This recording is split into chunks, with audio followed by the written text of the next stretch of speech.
കുരുക്ഷേത്ര ഭൂമിയിലെ 12-ാം ദിവസം ഇതുവരെ സംശപ്തകന്മാരെ അർജുനൻ നേരിട്ടു. അതുപോലെ ദ്രോണാചാര്യർ പാണ്ഡവരെ ശരിക്കും ഒന്ന് വിറപ്പിച്ചു. അതുപോലെ മഹായോദ്ധാവായിട്ടുള്ള ഭഗദത്തൻ പതിക്കുകയും ചെയ്തു. ഇതിനുശേഷം എന്തെല്ലാം 12-ാം ദിവസത്തിലുണ്ടായി? ഈ 12-ാം ദിവസത്തിന് ഒരു പ്രത്യേകതയും കൂടെയുണ്ട്. ഈ 12-ാം ദിവസമാണ് കുരുക്ഷേത്ര ഭൂമിയിൽ വെച്ച് മഹാരഥി അർജുനനും വൈകർത്തനൻ കർണനും നേർക്കുനേർ പോരാടുന്നത്. അപ്പോൾ അധികം വൈകിപ്പിക്കാതെ കുരുക്ഷേത്രം എന്ന ഈ സീരീസിൻ്റെ 19-ാമത്തെ എപ്പിസോഡ് നമുക്ക് നോക്കാം. നമസ്കാരം, ഞാൻ വൈശാഖ്. ടെലിസ്കോപ്പിലേക്ക് സ്വാഗതം.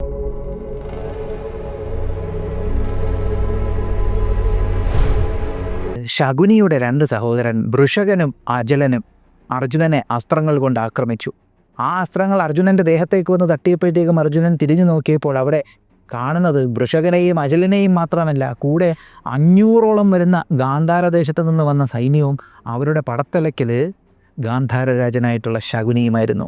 ശകുനി അവിടെ ചിരിച്ചുകൊണ്ട് നിൽക്കുന്നു. ശകുനിയുടെ കൂടെ ഈ 2 സഹോദരന്മാരും ഉണ്ടായിരുന്നു. നേരത്തെ ശകുനിയുടെ 4 സഹോദരന്മാരെ അർജുനൻ്റെ മോനായിട്ടുള്ള ഇരവാൻ വധിക്കുന്നുണ്ട്. ആ സമയത്ത് ഇരവാൻ്റെ കയ്യിൽ നിന്ന് ഓടി രക്ഷപ്പെട്ടവന്മാരാണ് ഇവർ രണ്ടുപേരും. അജലനും വൃഷകനും അർജുനനെ ആക്രമിച്ച ആ സമയത്ത് തന്നെ അർജുനൻ ഗാന്ധീവമുയർത്തി ഗാന്ധാരദേശത്തെ സൈന്യത്തിനെ ആക്രമിക്കാൻ തുടങ്ങി. ഒന്നിനു പിന്നാലെ ഒന്നായി അതിവേഗത്തിൽ അർജുനൻ അസ്ത്രങ്ങൾ അയച്ചുകൊണ്ട് ഗാന്ധാരദേശത്തിലെ സൈന്യത്തിനെ മുഴുവനും അർജുനൻ നശിപ്പിച്ചു. ഈ സമയത്ത് വൃഷകൻ്റെ രഥം അർജുനൻ തകർത്ത് കളഞ്ഞു. നിലത്ത് വീണ വൃഷകൻ ഓടി വന്ന് തൻ്റെ സഹോദരനായിട്ടുള്ള അജലൻ്റെ രഥത്തിലേക്ക് കയറി. അങ്ങനെ അജലനും വൃഷകനും കൂടെ ഒരു രഥത്തിൽ നിന്നുകൊണ്ട് അർജുനനെ ആക്രമിക്കാൻ തുടങ്ങി. ആ അസ്ത്രങ്ങൾ അർജുനൻ്റെ ദേഹത്ത് വന്ന് തട്ടുന്നുണ്ട്. അർജുനന് വലിയ കുലുക്കമൊന്നുമില്ല. അർജുനൻ ഇങ്ങനെ നോയിക്കൊണ്ട് നിന്നിട്ട് പതുക്കെ ഗാന്ധീവം ഉയർത്തി അതിലൊരു അസ്ത്രം എടുത്ത് വെച്ച് ചെവിയോളം വലിച്ചു പിടിച്ചെന്ന് വിട്ടു. ഒരൊറ്റ അസ്ത്രം കൊണ്ട് വൃഷകനെയും അജലനെയും അർജുനൻ വധിച്ചു കളഞ്ഞു. അതായത് ഒരൊറ്റ അസ്ത്രം കൊണ്ട് ശകുനിയുടെ 2 സഹോദരന്മാരെയും അർജുനൻ വധിച്ചു. അർജുനൻ്റെ മനസ്സിൽ ആ സമയത്ത് ഒരു പക്ഷേ ഇങ്ങനെ ചിന്തിച്ചിട്ടുണ്ടാവും, ശകുനിയെ നോക്കിയിട്ട് എൻ്റെ മോൻ തുടങ്ങി വെച്ചത് ഞാൻ തീർത്തിട്ടുണ്ട്. കാരണം തന്നെ ഇരവാനാണല്ലോ മറ്റ് 4 സഹോദരന്മാരെ വീഴ്ത്തിയെ. അപ്പോൾ എൻ്റെ മോൻ തുടങ്ങി വെച്ചത് ഞാൻ തീർത്തിട്ടുണ്ട് എന്നുള്ള രീതിയിൽ അർജുനൻ ശകുനിയെ നോക്കി. ശകുനിക്ക് ദേഷ്യം വന്നിട്ട് ശകുനി അർജുനനുമായിട്ട് പോരാടാൻ ഒരുങ്ങി. ശകുനിക്കെന്ന് പറയുമ്പോഴത്തേക്കും 100 കണക്കിന് മായകൾ വശമുണ്ടെന്നാണ് പറയുന്നത്. നമ്മൾ വിചാരിക്കുന്നുണ്ടെങ്കിൽ ശകുനി ഒരു സാധാരണക്കാരനല്ല. അതുപോലെ തന്നെ ശകുനി വളരെ വീക്കായിട്ടുള്ള ഒരാളല്ല. ആള് അടിപൊളിയാണ് ശകുനി. ശകുനി അർജുനൻ്റെ അടുത്ത് ഒരു പ്രയോഗം നടത്തി. അർജുനൻ യുദ്ധഭൂമിയിൽ ഇങ്ങനെ നിൽക്കുമ്പോഴത്തേക്കും ചുറ്റിനും എന്തോ ശബ്ദം കേൾക്കുന്നു. അർജുനൻ ചുറ്റിനും നോക്കിയപ്പോൾ ആകാശത്ത് എന്തൊക്കെയോ സാധനങ്ങളിങ്ങനെ പറന്നു വന്നുകൊണ്ടിരിക്കുന്നു. അത് അടുത്തോട്ട് വന്നപ്പോൾ അർജുനന് മനസ്സിലായി അതിൽ കല്ലുകളുണ്ടായിരുന്നു, തടിക്കഷ്ണങ്ങളുണ്ടായിരുന്നു, വാളുകളുണ്ടായിരുന്നു, അസ്ത്രങ്ങളുണ്ടായിരുന്നു, ശതാഗ്നികളുണ്ടായിരുന്നു, പലതരം അസ്ത്രങ്ങളുണ്ടായിരുന്നു, കോടാലികളുണ്ടായിരുന്നു, കുന്തങ്ങളുണ്ടായിരുന്നു, വേലുകളുണ്ടായിരുന്നു, അതുപോലെ എന്താ പറയുക, കല്ലുകളുണ്ടായിരുന്നു. അങ്ങനെ ഏതൊക്കെ തരം ആയുധങ്ങളുണ്ടോ അതൊക്കെയായിരുന്നു ആകാശമാർഗ്ഗം ഇങ്ങനെ വന്നുകൊണ്ടിരിക്കുന്നത്. പിന്നെ എന്തൊക്കെയോ കൂക്കിവിളിയും ബഹളവും ഒക്കെ കേൾക്കുന്നു, ഗർജനമൊക്കെ കേൾക്കുന്നു. അർജുനൻ ചുറ്റും നിലത്തേക്ക് നോക്കിയപ്പോഴത്തേക്കും അർജുനൻ്റെ രഥം ലക്ഷ്യമാക്കിക്കൊണ്ട് സിംഹം, നായ, നരി, ആന, കടുവ, ചെന്നായ, അങ്ങനെയെന്ന് വേണ്ട കുറേ ജീവികളിങ്ങനെ ഓടി അടുത്ത് വന്നുകൊണ്ടിരിക്കുന്നു. വേറൊരു ഭാഗത്തു നിന്ന് രാക്ഷസന്മാർ വരുന്നുണ്ട്, വേറൊരു ഭാഗത്തു നിന്ന് എന്തൊക്കെയോ വരുന്നുണ്ട്. ഇത് ശകുനിയുടെ മായാപ്രയോഗമായിരുന്നു. അർജുനൻ ഉടനെ തന്നെ തൻ്റെ ഗാന്ധീവം ചുഴറ്റി കയ്യിലെടുത്ത് ഒരു കയ്യിൽ നിന്ന് ചുഴറ്റി മറ്റൊരു കയ്യിലേക്ക് എടുക്കുന്നതിനനുസരിച്ച് അർജുനൻ അസ്ത്രങ്ങൾ വിട്ടുകൊണ്ടിരിക്കുന്നു. ദൂരെ നിന്ന് ആളുകൾക്ക് കാണാൻ കഴിയുന്നുണ്ട്. അർജുനൻ്റെ കവിധ്വജമുള്ള രഥത്തിൽ അർജുനൻ വില്ലിട്ടിങ്ങനെ കറക്കുന്നു. അർജുനൻ്റെ കയ്യിൽ നിന്ന് പല ദിശയിലേക്കും അസ്ത്രങ്ങൾ ഇങ്ങനെ പൊയ്ക്കൊണ്ടിരിക്കുന്നു. അർജുനൻ്റെ കൈവേഗത്തിൽ അർജുനൻ്റെ കൈ ഇവിടെ ഉള്ളതായിട്ട് ആർക്കും കാണാൻ പറ്റുന്നില്ല. ഗാന്ധീവത്തിൻ്റെ ഞാനൊലി ഇങ്ങനെ ആകാശം മുഴക്കുന്നതൊക്കെ കേട്ടുകൊണ്ടിരുന്നു. ആ വന്നതിനെ അത്രയും അർജുനൻ തകർത്തു വിട്ടു. അർജുനൻ നോക്കി നിൽക്കവേ അർജുനൻ നിൽക്കുന്ന സ്ഥലം മുഴുവനും ഇരുട്ടായി. അർജുനനും കൃഷ്ണനും നിൽക്കുന്ന സ്ഥലം മുഴുവനും ഇരുട്ടായി. കൃഷ്ണൻ ഇങ്ങനെ ചുറ്റിനെ നോക്കിയിട്ട് അർജുനനെ നോക്കി ഒന്ന് ചിരിച്ചു. കൃഷ്ണനെ നോക്കി അർജുനൻ ഒന്ന് പുഞ്ചിരിച്ചിട്ട് അർജുനൻ തൻ്റെ വില്ല് ഉയർത്തിയിട്ട് അതിലേക്ക് ഒരു അസ്ത്രം എടുത്ത് വെച്ച് ഇങ്ങനെ മന്ത്രം ജപിച്ച് പിറക്കോട്ട് വലിച്ചു. ആ അസ്ത്രം വെളിച്ചം പോലെ നിന്ന് തിളങ്ങി. ആ അസ്ത്രം ഒരു ഭാഗത്തേക്ക് അയച്ചപ്പോഴത്തേക്കും ആ അസ്ത്രം അവിടെ പോയി വെളിച്ചത്തിൻ്റെ ഒരു വിസ്ഫോടനം അവിടെ സൃഷ്ടിച്ചിട്ട് ഈ ഇരുട്ടിനെ മുഴുവനും ഒന്ന് മാറ്റിക്കളഞ്ഞു. ആ അസ്ത്രത്തിൻ്റെ പേരായിരുന്നു ജ്യോതിസ്. അടുത്ത നിമിഷം അർജുനൻ നോക്കി നിൽക്കവേ അർജുനൻ്റെ രഥം അത് വെള്ളം കൊണ്ടിങ്ങനെ നിറയുക. ചുറ്റിനും അർജുനൻ്റെ രഥത്തിനും ചുറ്റിനും ഇങ്ങനെ വെള്ളപ്പൊക്കം ഉണ്ടാകുന്നത് പോലെ. അർജുനൻ ഉടനെ തന്നെ അടുത്ത അസ്ത്രമെടുത്ത് തൻ്റെ ഗാന്ധീവത്തിലേക്ക് ഉറപ്പിച്ച് മന്ത്രജപം തുടങ്ങി വില്ലിങ്ങനെ പുറക്കോട്ടേക്ക് വലിച്ചു. ആ അസ്ത്രത്തിന് രൂപമാറ്റം വരുന്നു. ആ അസ്ത്രത്തിൻ്റെ ഫ്രണ്ട് ഭാഗത്തിലായിട്ട് സൂര്യൻ്റെ തേജസ്സും ഉണ്ടാകുന്നു. ആ അസ്ത്രത്തിൻ്റെ പേരായിരുന്നു ആദിത്യാസ്ത്രം. ആ അസ്ത്രം തൊടുത്തുടനെ തന്നെ അർജുനൻ്റെ അസ്ത്രത്തിൽ നിന്നൊരു സൂര്യൻ അവിടെ ഉണ്ടായിട്ട് ആ സൂര്യൻ്റെ പ്രഭയിൽ അവിടെ ഉണ്ടായിരുന്ന വെള്ളം മുഴുവനും ഒന്ന് വറ്റിച്ചു കളഞ്ഞു. അങ്ങനെ ശകുനി ഓരോ മായാപ്രയോഗങ്ങൾ നടത്തും. അർജുനൻ ചിരിച്ചുകൊണ്ട് ശകുനിയുടെ ഓരോ മായാപ്രയോഗങ്ങളും നശിപ്പിച്ചു കൊണ്ടിരുന്നു. ഒരു പോയിൻ്റ് എത്തിയപ്പോൾ ശകുനിക്ക് മനസ്സിലായി, ഇനി ഇവിടെ നിന്നാൽ ശരിയാകത്തില്ല, പതുക്കെ വലിഞ്ഞു കളയാൻ എന്ന് പറഞ്ഞ് അവിടെ നിന്ന് ശകുനി ഓടി. എന്നിട്ട് അർജുനൻ അവിടെ നിന്നുകൊണ്ട് അങ്ങോട്ട് താണ്ഡവം തുടങ്ങി. അർജുനൻ്റെ ഗാന്ധീവത്തിൻ്റെ ഞാണൊലി ഏതെല്ലാം ദിശകളിൽ കേൾക്കുന്നുവോ അവിടെയെല്ലാം അസ്ത്രങ്ങൾ പായുന്നു. ഒരസ്ത്രം ഒരു ദിശയിലേക്ക് അർജുനൻ ഒരാൾക്ക് നേരെ അയച്ചാൽ വീണ്ടും അസ്ത്രം അങ്ങോട്ടേക്ക് അയക്കത്തില്ല. കാരണം ആ ഒറ്റ അസ്ത്രത്തിൽ അവിടെ ആൾ വീഴുന്നുണ്ട്. ഇതിനിടയിൽ അർജുനൻ ഒരു കാര്യം ശ്രദ്ധിക്കുന്നുണ്ട്. നിലത്ത് കിടക്കുന്ന ആളുകൾ, യുദ്ധഭൂമി പരിത്യജിച്ച് ഓടുന്ന ആളുകൾ, ആയുധമില്ലാത്ത ആളുകൾ, ഇവരെ ഒന്നും അർജുനൻ അസ്ത്രമെയ്യുന്നില്ല. ആയുധം എടുത്തുകൊണ്ട് തന്നെ ആക്രമിക്കാൻ വരുന്ന ഒന്നിനെയും അർജുനൻ വെറുതെ വിടുന്നുമില്ല. അങ്ങനെ ചുറ്റിനും അർജുനൻ വൻ വിനാശം സൃഷ്ടിച്ചു. എന്നാൽ ഈ സമയത്ത് ഒരു രാജാവ്, പാണ്ഡവ പക്ഷത്തു നിന്ന് പോരാടിയ നീലൻ എന്ന രാജാവ്, ആ രാജാവ് അവിടെ ഗംഭീരമായിട്ടുള്ളൊരു പ്രകടനമാണ് കാഴ്ചവെച്ചത്. മാഹിഷ്മതിയിലെ രാജാവായ നീലൻ്റെ വില്ലിൽ നിന്ന് വരുന്ന അസ്ത്രങ്ങളെല്ലാം തന്നെ കൗരവപ്പടയെ തകർത്ത് വിട്ടുകൊണ്ടിരിക്കുകയാണ്. ഈ സമയത്ത് നീലൻ ഒരു ശബ്ദം കേൾക്കുകയാണ്. അല്ലയോ മാഹിഷ്മതി നരേശനായിട്ടുള്ള നീല, അസ്ത്രങ്ങൾ അയച്ചുകൊണ്ട് ഈ സാധാരണ യോദ്ധാക്കളെ വീഴ്ത്തിക്കൊണ്ടിരിക്കുന്നതിൽ നിനക്ക് എന്താ കിട്ടുന്നേ? പറ്റുമെങ്കിൽ, ബുദ്ധിമുട്ടൊന്നുമില്ലെങ്കിൽ ഈ സാധു ബ്രാഹ്മണനുമായിട്ട് നിനക്കൊന്ന് പോരാടിക്കൂടെ എന്ന് പറഞ്ഞു. ശബ്ദം കേട്ട് നീലൻ തിരിഞ്ഞു നോക്കിയപ്പോൾ അവിടെ കാണുന്നത് 1000 തേജസ്സുകൾ ഒരു മനുഷ്യരൂപമായി എടുത്താൽ അവിടെ നിൽക്കുന്നത് എന്താണോ അതുപോലെ തോന്നുന്നത് പോലെ ഒരാളായിരുന്നു. സാക്ഷാൽ ദ്രൗണി, അശ്വത്ഥാമാവ്. അശ്വത്ഥാമാവിൻ്റെ ആ ഒരു നിൽപ്പിൽ തന്നെയുണ്ട് ആ ഒരു തേജസ്. അശ്വത്ഥാമാവ് നിൽക്കുന്നത് കണ്ടുടനെ നീലൻ കൂടുതൽ സംസാരിക്കാനൊന്നും നിന്നില്ല. കാരണം കാലങ്ങൾക്ക് മുൻപ് മുതൽ ഇവർക്ക് രണ്ടുപേർക്കിടയിൽ ഒരു ശത്രുതയുണ്ട്.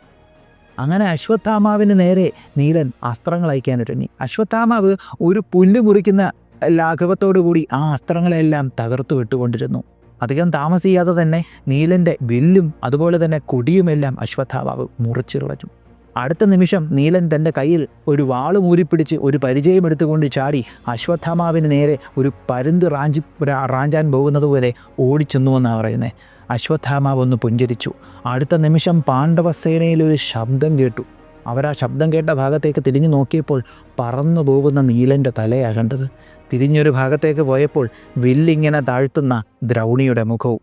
ആ നെറ്റി ആ രത്നത്തിനെക്കാട്ടിയും കൂടുതൽ ഇപ്പോൾ ക്രോധത്തിൽ ജ്വലിച്ചു കൊണ്ടിരിക്കുന്നു.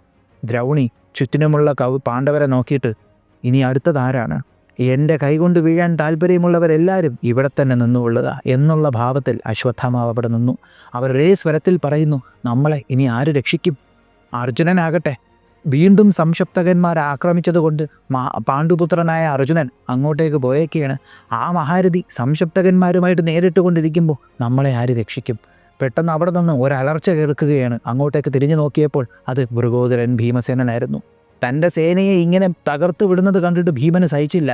ഭീമൻ ഉടനെ തന്നെ ബാഹ്ലീകിന് നേരെ 60 അസ്ത്രങ്ങളും അംഗരാജൻ കർണന് നേരെ 10 അസ്ത്രങ്ങളും അയച്ചു. എന്നാൽ ഭീമൻ ഈ ഒരു പ്രകടനം അവിടെ കാഴ്ചവെച്ച ആ സമയത്ത് തന്നെ ദ്രോണരവിടെ പാഞ്ഞെത്തി ഭീമനെ വീഴ്ത്തണം എന്ന ഉദ്ദേശത്തോടു കൂടി ഒരു അസ്ത്രം അയച്ചു. അത് ഭീമൻ്റെ മർമ്മം പിളർക്കുകയും ചെയ്തു. എന്നിട്ട് അവിടെ നിന്നിരുന്ന മറ്റുള്ള യോദ്ധാക്കൾ കർണൻ, അശ്വത്ഥാമാവ്, ദുര്യോധനൻ, ഇവർ 3 പേരും ഭീമസേനന് നേരെ അസ്ത്രങ്ങൾ അയച്ചു.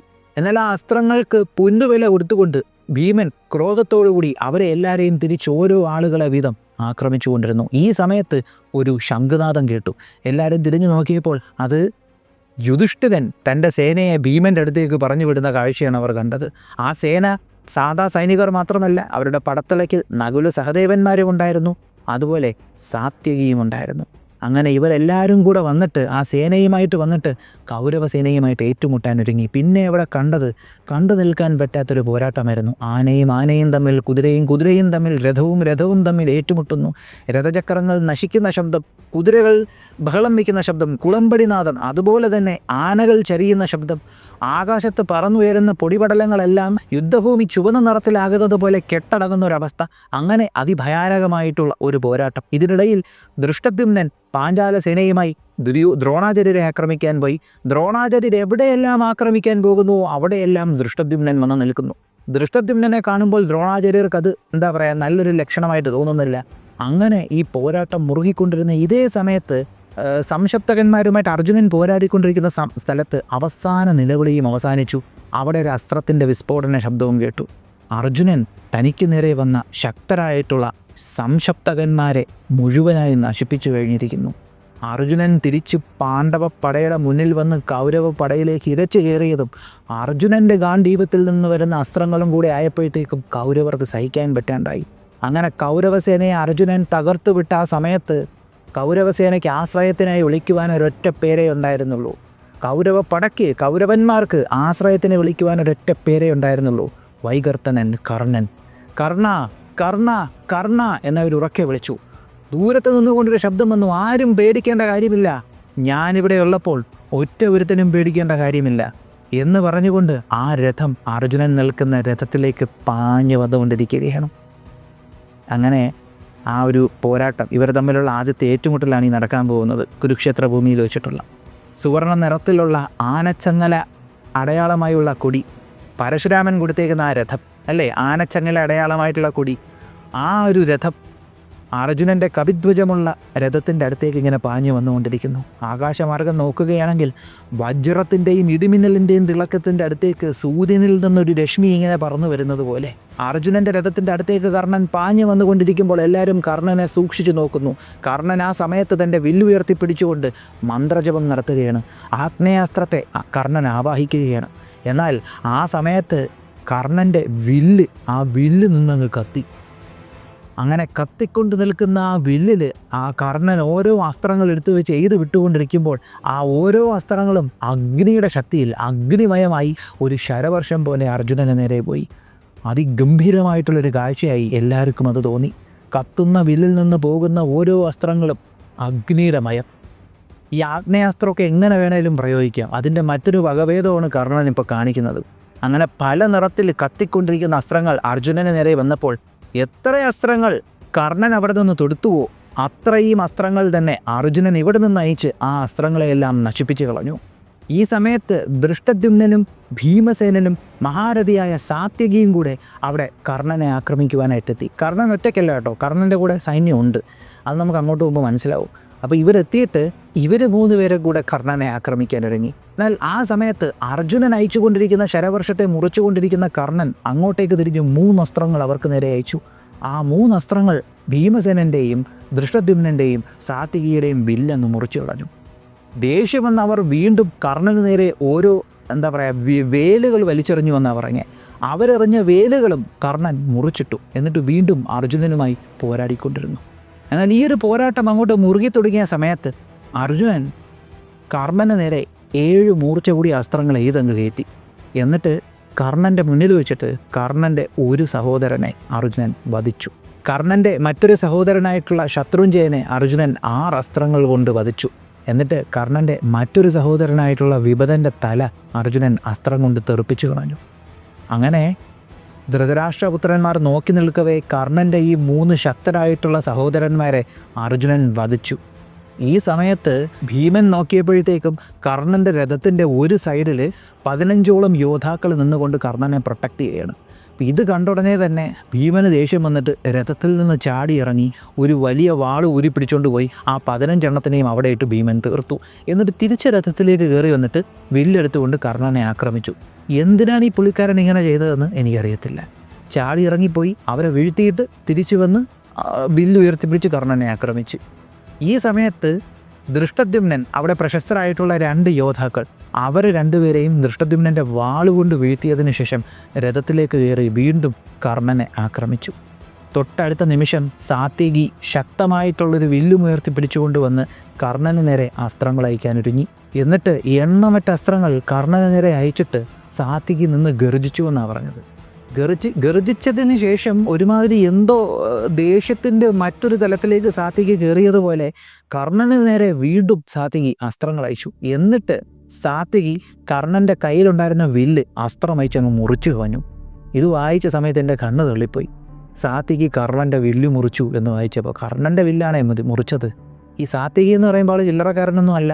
ഈ യാദവന്മാരുടെ സൈന്യത്തിൻ്റെ സർവ്വസൈന്യാധിപന്മാരിൽ ഒരാളൊക്കെയാണ് ഈ സാത്വികി എന്ന് പറയുന്നത്. നാരായണീ സേന എന്ന് പറയുമ്പോൾ കൃഷ്ണൻ്റെ മാത്രം സൈന്യമാണ്. ഇത് യാദവന്മാരുടെ മുഴുവൻ സൈന്യത്തിൻ്റെയൊക്കെ തലവനായിട്ട് പലതവണ സാത്വികി നിന്നിട്ടുണ്ട്, സർവ്വസൈന്യാധിപനായിട്ട് പലതവണ നിന്നിട്ടുണ്ട്. അതുപോലെ തന്നെ ഈ ഒരു എന്താ പറയുക, ദേവലോകത്തൊക്കെ കൃഷ്ണൻ്റെ കൂടെ യുദ്ധം ചെയ്യാനായിട്ട് പോയിട്ടുള്ള ആളാണ് സാത്വികി. ആ സാത്വികി കർണൻ്റെ വില്ല് മുറിച്ച് കളഞ്ഞുവെന്ന് മാത്രമല്ല, കർണൻ്റെ കൈകളിലേക്കും നെഞ്ചത്തിലോട്ടുമെല്ലാം സാത്വികി അസ്ത്രമെയ്ത് കയറ്റി. ഇങ്ങനെ സാത്വികി അസ്ത്രമെയ്ത് കയറ്റിയ ആ സമയത്ത് അവിടെ ദ്രോണാചാര്യരും ദുര്യോധനനും അതുപോലെ തന്നെ ജയദ്രഥനും കൂടെ എത്തി കർണനെ അവിടെ നിന്ന് രക്ഷിച്ചു കൊണ്ടുപോയി. ഈ സമയങ്ങളിലെല്ലാം സാത്വികിയെ ഭീമസേനനും അതുപോലെ ദൃഷ്ടദ്യുമ്നനും അർജുനനും ഒക്കെ സംരക്ഷിച്ചുകൊണ്ടിരിക്കുകയായിരുന്നു സാത്വികി ഈ പ്രകടനം കാണിച്ച സമയത്ത്.